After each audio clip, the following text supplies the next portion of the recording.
आज होता fathers day. दिवसाची सुरुवात झाली पप्पांनी शिकवलेल्या खास सँडविचने. लंचलाही एकदम स्पेशल मेन्यू होता.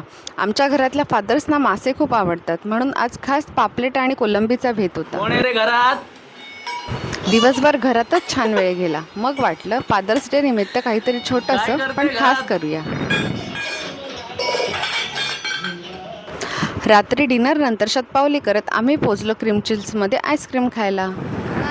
गणपतीची तयारी करायला चाकरमानी रेडी. आम्ही बड्डेच्या निमित्ताने केक कटिंग वगैरे करतच असतो. म्हटलं ह्यावेळी काहीतरी आता वेगळं करू, म्हणून म्हटलं चला आईस्क्रीम पार्लरमध्ये जाऊ. तू काय खायला आला? अद्वैत तर आईस्क्रीम बघून खूपच खुश झाला.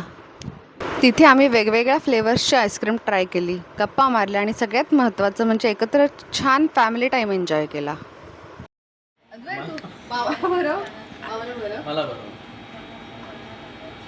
शेवटी एक गोष्ट नक्की, आपण आपल्या वडिलांना देऊ शकणारी सगळ्यात मोठी आणि मौल्यवान भेट म्हणजे आपला वेळ. अशा सुंदर क्षणांना जपत राहूया आणि पुन्हा एका आठवणीसोबत भेटूया नेक्स्ट व्लॉगमध्ये. Till then take care. Bye.